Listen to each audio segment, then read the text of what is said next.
My dear students, today I am going to repeat my previous lecture which is about verb because there was an echo sound and there is this demand to repeat it.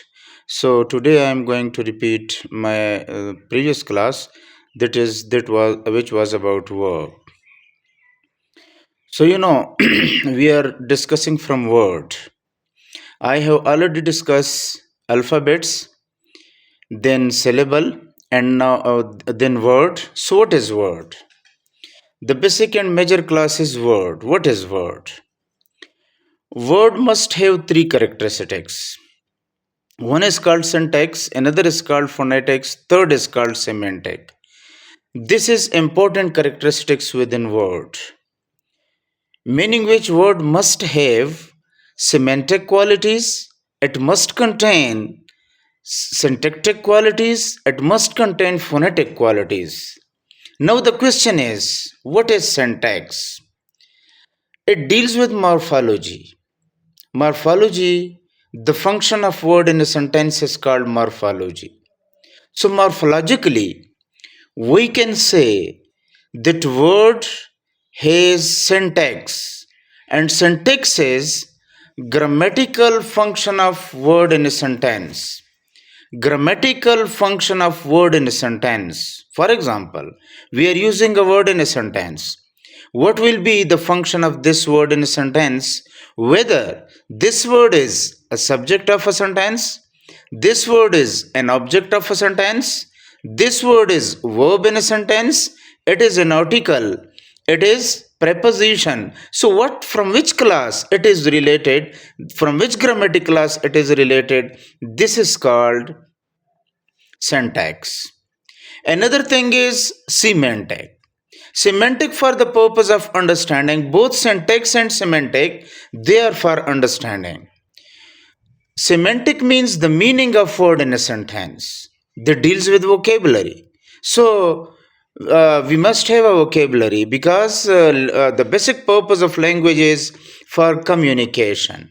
If there is no communication, there will be no language at all because the main purpose for of the language is to communicate. So a listener, a speaker should use a language such kind of words which can be understandable to the listener and the listener can understand. Thus we can say we are using a language. So the very basic thing, that is semantic. Semantic means the meaning of words in a sentence. Third important thing, that is phonetics. What is phonetics? Phonetics, the way of pronunciation, how we can articulate a word. So we can articulate a word in a way that it can be understandable to the listener. If it is not understandable to listener, it will have no semantic then because there will be no understanding at all.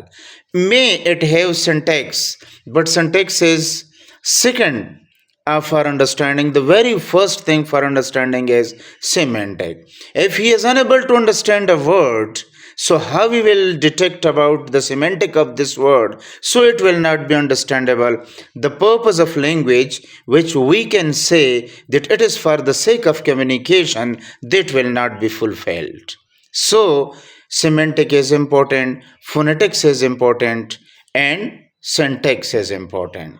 These are three major characteristics of word about which we can say this is a word or this is not a word.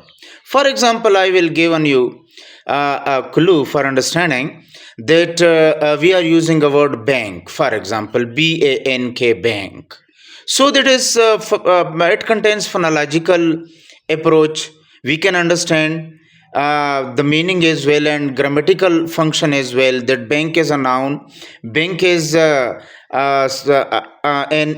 institution for financial purposes, and it has pronunciation as well. We are pronouncing the same word as dank, dank. So listener will not understand because there is no such like of word within English. So it will be not understandable. So dank is not a word here, but bank we have a word here. So this is the main difference that we are determining about syntax, semantic, and phonetics. Basically, word contains two classes. One is called open class, another is called closed class. What is open class? Open class is that class to which new addition is possible. With the passage of time, there will occur various invention, and these invention, for example, computer was not there within 19th century because it is the invention of 20th century. So we can we if we ask a question about computer from a person who is from 19th century or from the previous ages, he will not know. So computer came to the noun class, and noun class exceed, noun class increases, so verb as well increases, adjective as well increases, and adverb will increases with the invention of one computer. So with the passage of time there occur new invention, and the class will increase day by day. So this is the basic dynamics, or we can say the dynamic portion of the language, which we call open class. So the main representative of open class are noun, adjective, verb, adverb. These four are major, and they are interlinked. They are interlinked. Morphology is important for them because sometime we are using a word as a noun, sometime we are using a word as a verb, the same word. We can't detect, we can't determine, we can't decide about a word that from which class it is related when we are using it in a sentence. So morphologically we can say this word is a verb, this word is adjective, this word is, we have denominal verb, for example, thread the needle. So thread here is a noun, but we can use it as a verb as well, so that we will call denominal verb. We have, and I will deliver a lecture on participle, gerund and infinitive. So gerund and participle, sometime adjective, sometime we can use it as a noun. Verb sometime is a noun. For example, cage, he got a fine cage. So cage basically that is verb, but we can use it as a noun. So these are the verbal noun. We have the adjectival noun as well. So they are interlinked.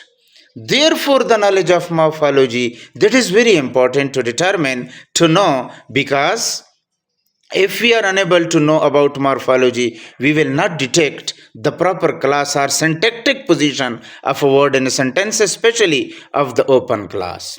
So the second is closed class. What is closed class? To which new addition is not possible. For example, we have pronoun, we have determinatives. Determinatives, that is a new terminology. Determinatives composed upon preposition and article. Both, that is determinatives. And the third thing is we have coordinators and we have subordinators. So pronouns, determinatives, coordinator, and subordinator, these are related to closed class.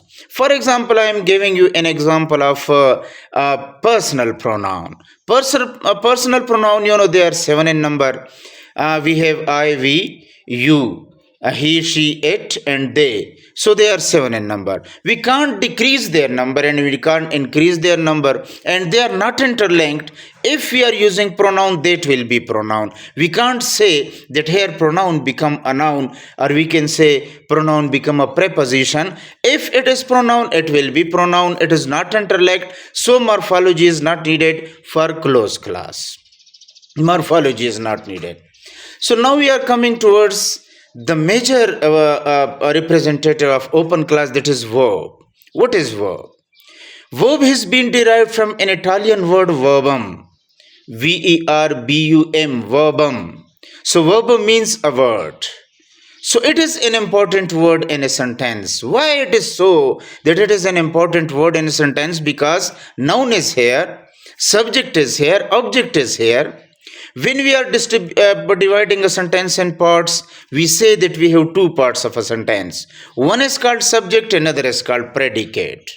Why it is called predicate? Subject and predicate, be in mind, there are two parts of sentence and there are five elements of a sentence. And I will discuss it in sentence as well. I will discuss phrase, clause, and then sentence. So in sentence we will discuss. Subject and predicate are the two parts of a sentence. Five elements: subject, verb, object, complement, adverbials. These five are the elements of sentence. These five are the elements of sentence. So it is called predicate, subject and predicate. Because verb is called predicator and verb is the part of predicate, therefore it is called predicator. So verb, that is the performance of action. For example, the action which is in flow, that will relate it to verb. That will relate it to verb. So verb is very important. Basically, verb contains two kinds. One is called lexical verb, another is called auxiliary verb. What is lexical verb? The verb which is enlisted in dictionary, because lexical word has been derived from the word lexeme. Lexeme means dictionary. Those verbs which are enlisted in dictionary, they are called lexical verbs. They are called lexical verbs. So lexical verb and auxiliary I have already discussed. Auxiliary verb in previous lecture. I will only focus on lexical verb, which we can say in common grammar and common language is main verb. So that we will call lexical verb as well. So lexical verb, that kind of verb which is enlisted in dictionary, which of the meaning of semantic or explanation, grammatical position, we can search within a dictionary, such kind of verb we will call lexical verb. Lexical verb contains two kinds. One is called a regular verb, another is called irregular verb. So what is regular verb? A regular verb is that kind of verb which can be changed into past and past participle, or we can say AD1, AD2, or we can say second and third form through the regular pattern of D and AD. So I will repeat this definition. A regular verb is that kind of verb which can be changed into second and third form by the regular pattern of D and AD is called a regular verb. That we will call a regular verb by the regular pattern of D and AD.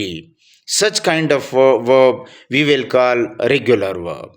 When we are going towards history, from 760 we are discussing about English history. So when we are coming towards from 760, there were two English poets. One was Sedman, another was Steinwolf. So that was historical approach, and the poem was Beowulf. But I am not going towards that. I am coming towards King Alfred age, King Alfred the Great. In 1066, there occurred a battle between King Alfred and King John. King John from Normandy. Some historian has written it. King William and King John, King William or King both were French. But there occurred a battle between French and English people. English people was at that time was called Anglo-Saxon.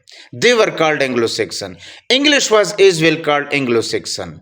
At the Battle of Hastings in 1066, King John defeated English king, Anglo-Saxon king, King Alfred the Great, and captured the throne of England.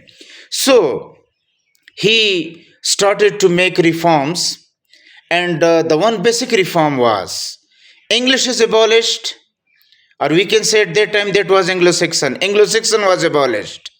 That French must be the language of the court. French must be an official language. French must be the language of instruction.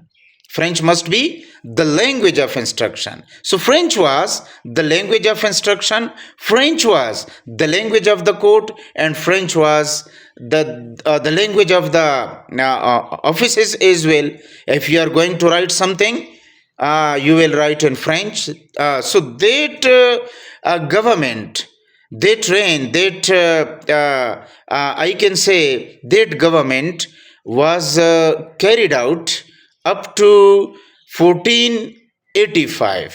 So be in mind the date, 1485. There occurred a battle between King Henry VII the Tudor and Lancastrian and Yorkist.